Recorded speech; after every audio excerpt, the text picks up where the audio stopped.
Saya bisa pastikan kalau itu bukan produknya saya dan itu tidak resmi, dan bahkan saya merasa dirugikan, malah saya buat LP.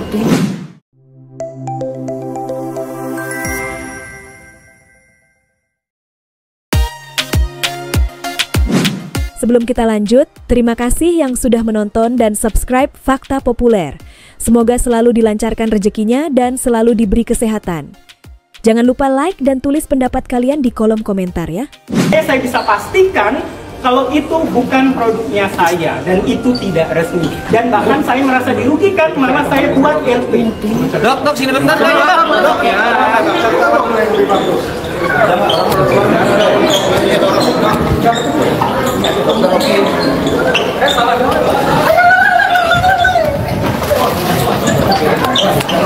Pandi, LP udah?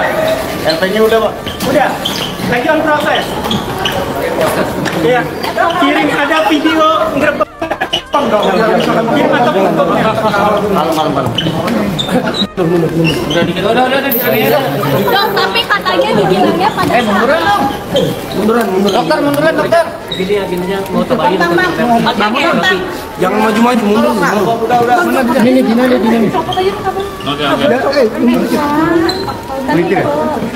Dokter Oki izin, tadi kan dibilang sama Ibu Heni soal reviewnya kan dia bilang saya nggak tahu apakah itu produk saya atau bukan. Nah, pada saat dokter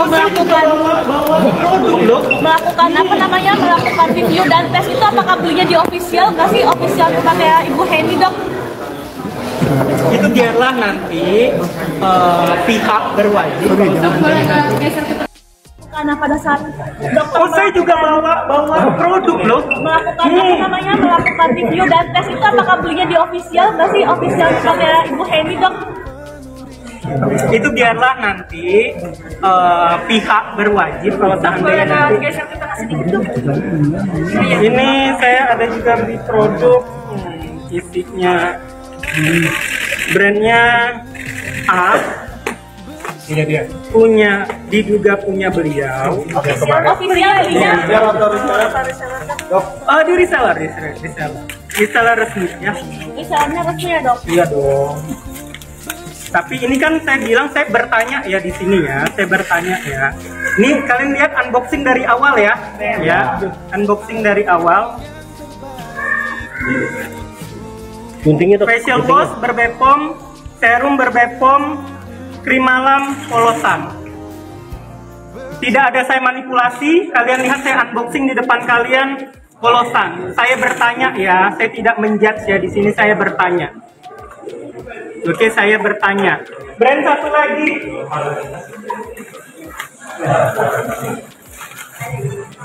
Di depan kalian saya unboxing. Ini masih terkunci semua ya. Saya bertanya juga di sini. Oke, jelasin kok. Ini juga sama nih. Ini juga sama. Bertanya ya, bertanya ini. Nih. Ini juga aku sudah pernah buka nih. Ini sudah Bepom. Nih. Kalian lihat sendiri ya. Ini unboxing di tempat kalian. Ibunya. Bertanya ya ini. Kami hanya bertanya, tidak mau Polosan. Aduh, sebenarnya kita pengen ketemu ya. Bertanya tadi langsung di depan beliau. Kata beliau bilang masih ke dokter masih pesen bareng di. Oke, nah itu pertanyaan bagus. Itu yang aku ngomong, sebenarnya itu adalah pengarahan opini yang dari tadi ya. Kita bisa jualan. Yang kedua, pasti berusaha memecah belah kita berdua. Supaya apa? Karena kalau sendiri-sendiri akan lebih mudah dihancurkan. Dia mau mengadu domba kan itu. Memberikan kayak kasih tahu bahwa saya Dokter Oki ngorder, aku ngorder, ya gitu punya, itu menandakan dia punya kredibilitas gitu ya. Secara pabrik dia memang punya izin, dia boleh produksi, dan aku juga sebenarnya memang aku produksi di sana. Ya dulu beberapa tahun yang lalu, karena salah satu sahabatan saya dia juga produksi di situ, aku juga produksi di sana. Karena pabrikku juga waktu itu belum ada dan kita punya keterbatasan untuk produksi. Ya, aku tahu bahwa ada beberapa pabrik itu jualan etiket biru atau dan sebenarnya bukan cuma dia, ada banyak pabrik, bukan cuma dia, salah satunya adalah dia sebenarnya. Tapi aku ada produksi di tempat dia itu produksinya Bepom dan sudah aman, sudah kita masukin ke lab semuanya sama-sama.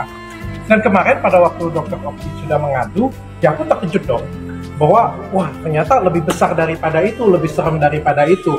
Ya kan produkku sudah terlanjur diproduksi di sana ya, dan nggak bisa itu kita langsung switch itu dalam waktu 2 hari 3 hari, nggak bisa. Switch produk itu di pabrik itu butuh waktu 6 bulan. Yang permintaan konsumen selalu meningkat. Dan permintaan konsumen selalu ada. Jadi itu dibawa seolah-olah pabriknya kredibel, seolah-olah kayak kita itu apa ya ngomongnya masih mau nurunin kredibilitas. Iya, nah itu yang aku sayangkan ya. Jadi kalian yang kita permasalahkan juga kan yang bawa jualan etiket biru ke reseller itu yang kita permasalahkan sebenarnya. Oke, saya tambahin kalau untuk versinya saya, kalau kalian menonton podcast di awal itu, saya sudah mengatakan saya terjebak dengan kerjasama. Ingat, di situ saya terjebak di kerjasama itu, sehingga saya mau tidak mau membuat produk yang khusus di reseller saya di pabrikan dia. Terjebak kerjasama. Maka dari itu saya membuat brand satu lagi namanya Skinmology. Untuk saya jual di konsumen bisa keluar dari pabrik dia karena brand baru. Sedangkan brand saya yang sebelumnya yang Bening Indonesia khusus di reseller terjebak kerjasama dengan dia. Karena ada perjanjian kerjasama. Benar. Dan karena saya tahu waktu itu saya dimanipulatif, diduga oleh beliau ini untuk membuat etiket biru yang dijual itu. Terus karena saya tahu ini tidak boleh, BPOM mengatakan tidak boleh, tidak bisa konsultasi online, maka dari itu saya saya tidak mau bekerja sama lagi, makanya khusus krim malamnya di Bening Indonesia saya buat dari pabrikan lain. Tapi facial wash, toner, sama krim siangnya mau tidak mau karena sudah saya bilang saya terjebak kerjasama itu. Tapi saya sudah alihkan ke Skinmology seperti itu. Jadi inilah digiring-giring opini publik. Kalau kalian udah pinter lah sekarang ya, netizen udah lebih pinter, wartawan pun kalian harus lebih pintar. Ini adalah modus bagaimana cara menjatuhkan kredibilitas kami berdua supaya bisa berjualan lagi. Jangan kemakan yang seperti ini punya. Minta tolong banget karena tujuannya adalah menjatuhkan kredibilitasku, lalu menjatuhkan kredibilitas Dr. Oki juga, berusaha memecah belah kami berdua. Tapi saya salut sih sama wartawan dari pertanyaan kritis semua, berarti kalian udah pintar semua dan ngikutin semua perjalanan cerita ini, sehingga kalau seandainya ada manipulasi itu kalian udah tahu. Aduh. Udah kelihatan dokter masih memiliki utang 22 NPWP dan ini diduga banyak banget buzzer sekarang. Ya kan kalian tahu sendiri ya, kemarin juga aku sedikit ada permasalahan di media sosial. Dia dengan nimbrung, mengirim buzzer, membuat berita hoax ya.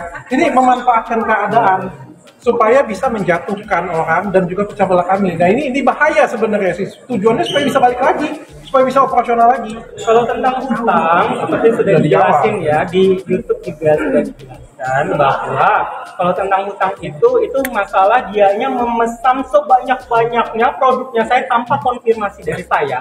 Harusnya saya tidak membayar, tapi itu yang saya bilang di YouTube, saya dikatain Dr. Oki punya hutang untuk jatuhin karakter saya. Akhirnya ya udah saya bayar aja hutang saya per Maret 2024 sudah lunas. Apa lo? Udah lunas, kenapa? Dan kalau seandainya kemarin saya punya hutang dan itu masalah hukum bagi dia, laporin aja perdata kali. Malu aja sama rumah saya di Bundaran Pondok Indah kalau seandainya punya hutang seperti itu aja. Katanya masih diperbayar per tanggal 24 September itu. Itu yang orderan yang dia bilang Dr. Oki masih order. Itu yang saya bilang tadi, yang saya terjebak kerjasama itu. Dok, disomasi gimana dok? Ya. Dan akan dilakukan. Gak biasa sih, namanya kita memperjuangkan sesuatu ya, pasti ada resikonya. Benar. Karena kemarin juga aku anggap semuanya ini adalah bagian dari semua resiko membuka ini semua. Benar. Selagi kami membawa ini semuanya untuk membela kebenaran atas nama masyarakat Indonesia, even pun nanti disalahkan, saya bangga disalahkan dengan memperjuangkan masyarakat Indonesia itu. Dok, aja kan pas pada saat Ibu Heni bilang ini kondisi